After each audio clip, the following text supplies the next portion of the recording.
Hey people of the internet, it's Max here. A little over a year ago, I made a video that showcased my game collection at that time. Don't watch it for a number of reasons. Firstly, I treated my games poorly and tossed them on the floor.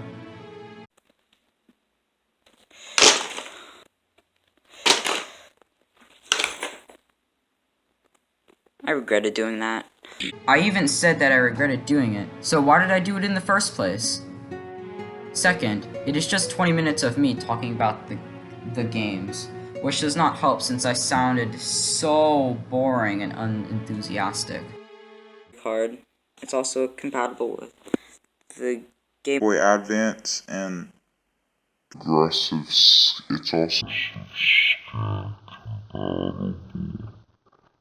Lastly, it is out of date. My collection has vastly improved over the course of this past year, so let's get started on my games collection. August 2019. First off, let me show you some consoles so you know what games I will have. So I have a Wii, a Wii U, an Xbox 360, and a Nintendo Switch. Over here, I have all my controllers. I'm not sure, is this organized or is it messy? Let me know in the poll linked to this video.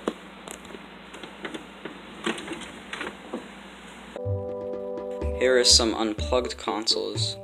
I only have two that are unplugged right now because currently my setup is not good for plugging in a lot of consoles. So one of the consoles I have unplugged right now is my PlayStation 2. It is a fat PlayStation 2, and it has both a PS1 and a PS2 memory card.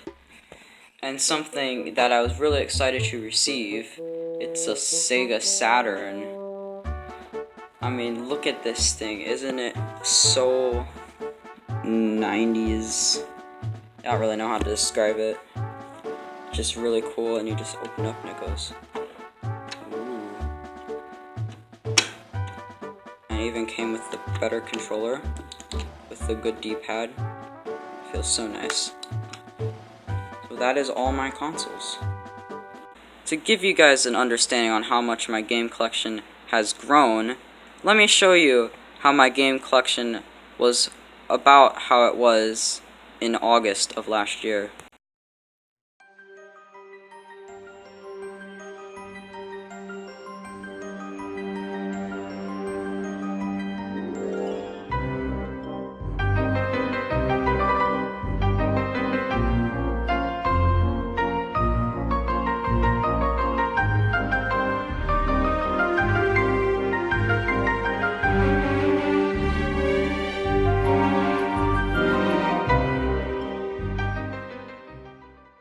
So this is about what my game collection looked like in August of 2018.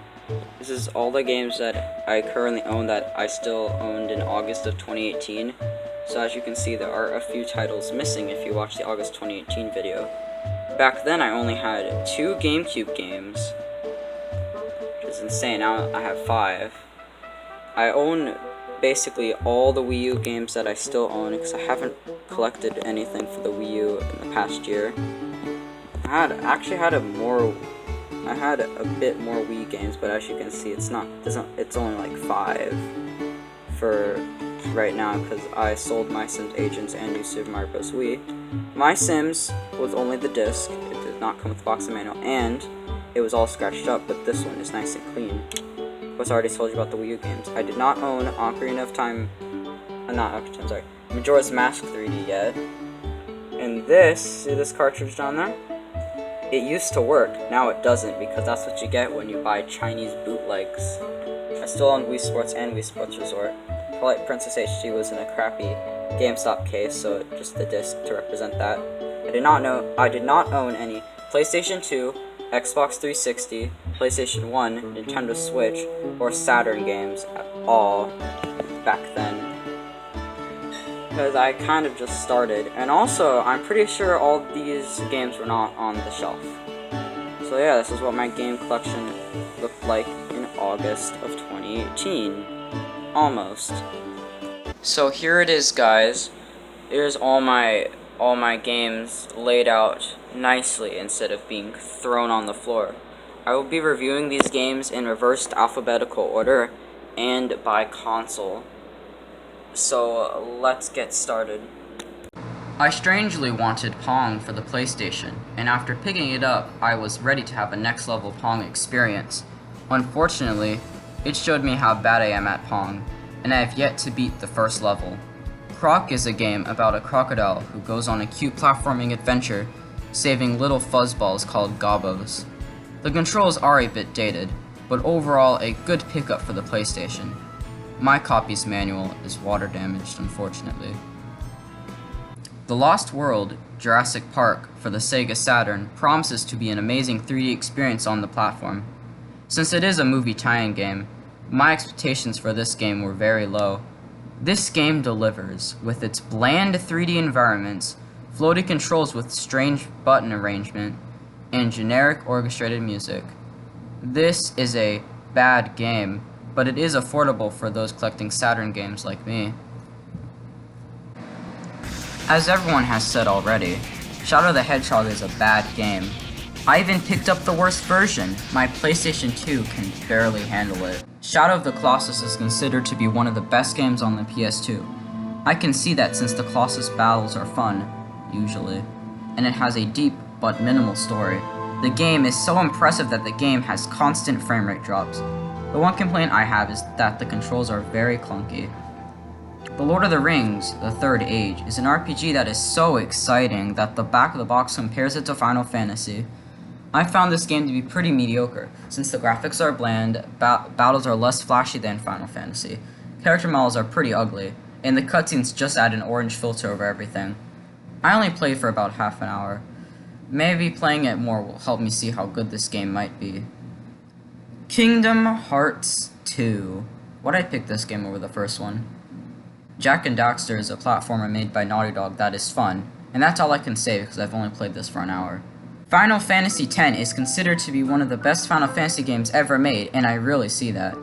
This game has such a gripping story, beautiful for the PS2 environments, stunning full-motion video sequences, and a fun, but at times frustrating, battle system.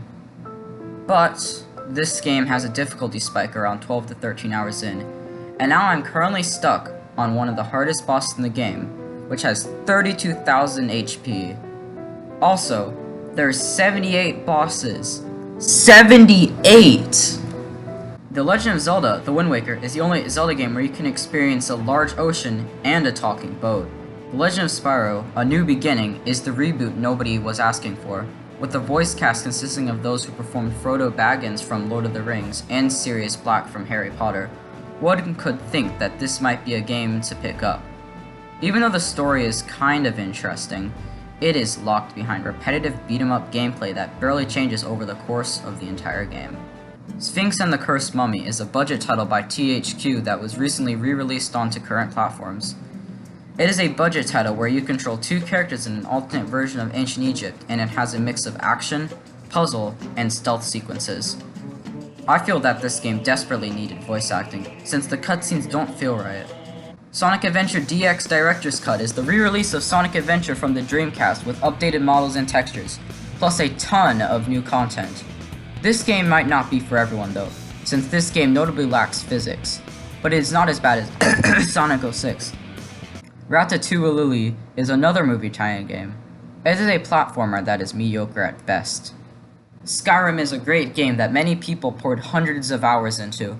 I only have poured 15 hours into it, but wow is the world huge and full of stuff. Since this was made with Bethesda's creation engine, there is a lot of glitches. Sonic Generations was the good Sonic game many fans were waiting for, and here it is. Wii Sports Resort is the sports game for the Wii, with added motion controls. Wii Sports Resort is THE sports game for the Wii, with more content and better motion controls. Wii Fit is the exercise game for the Wii. That's why I don't play it much, or even at all. Sonic and Sega All-Stars Racing is a Mario Kart clone with Sega characters. I like this game more than Mario Kart because, well, you know. Okami is the Capcom game that many people really love.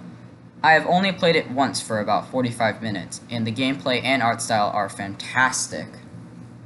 My Sims is a game I oddly like playing.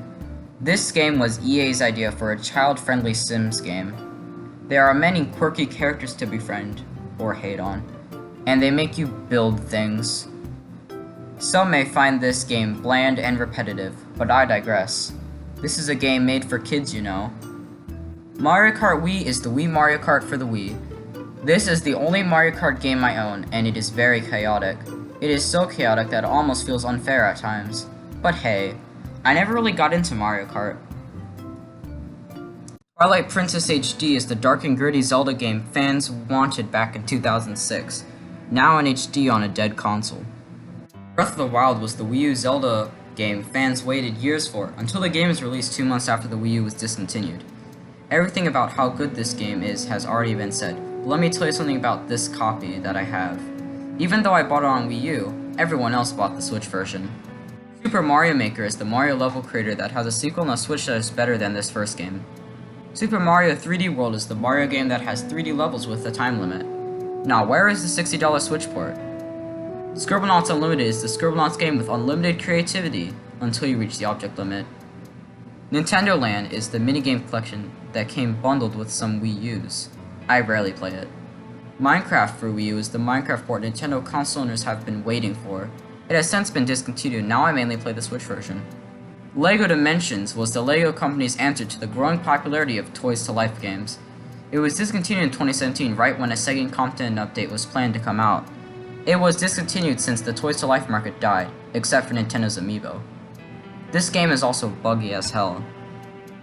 Super Smash Bros. Ultimate is the ultimate Smash Bros. Game that Sakurai has ever made. I am not that good at the online mode. Super Mario Odyssey is the revolutionary Mario game where Mario takes over the minds of enemies with his talking hat. If you did not know already, this game has a hat fetish. Better avoid hats after playing this game, they might take over your mind. Pokemon Let's Go Eevee is the Pokemon game designed for beginners.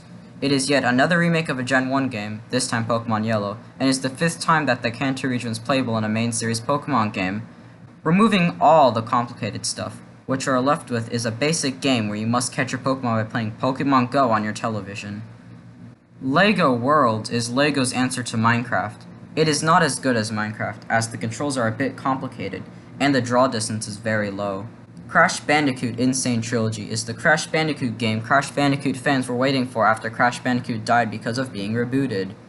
It is a tough-as-nails platformer that really tests your skill, of which I have very little. Bendy and the Ink Machine is that horror game that many YouTubers are obsessed with. Shh, I did not buy this game. This is my sister's game. She beat it in about 3 hours.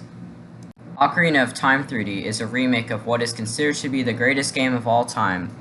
I can see why after I beat it. Majora's Mask 3D is the remake of the dark sequel to the greatest game of all time. It also is harder. RPG Maker Fest is the portable RPG Maker experience that is not $70. Pokemon Sun was the revolutionary 7th generation Pokemon game that was more 3D than the previous generations, but that took away the 3D depth slider functionality for the game. NDS Multicart 208-in-1 is the unlicensed flash cart with a bunch of DS games on it. Since it is a bootleg, the card broke after 6 months. This shows why I should have bought an R4i card instead. Yokai Watch is the Pokemon clone that does things differently. Yokai are running around and average boy Nate Adams must use his not ordinary watch to see them. Scribblenauts Unlimited is stuff that I already said for the Wii U version, except it is on the 3DS. Pokemon Super Mystery Dungeon is the mystery dungeon game that is super. I find this game so boring since even at Chapter 6, the story is just walking to school, someone gets lost in a mystery dungeon, find them in the mystery dungeon, walk home from school, repeat.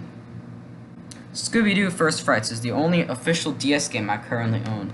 This game has the Scooby-Doo charm, and has okay combat and puzzles.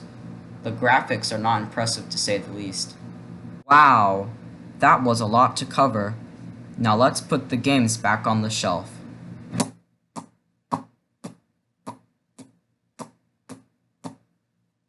There we go, nice and organized. Since my game collection will expand over time, I need space to put it and all the consoles I might get.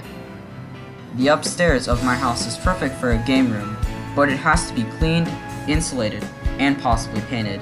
Whenever it is complete, I will do a video on it. Until next time. Hey guys, thank you again for watching my video. If you like what you saw, make sure to hit the like button. If you want to see more of my content, please press the subscribe button. And here's some outtakes. And there's all, actually no, it's an outtake, just one. Okay, bye. And I even said that I regretted doing it. So why did I do it in the... Oh gosh, darn it, Advanced System Care, why'd you pop up?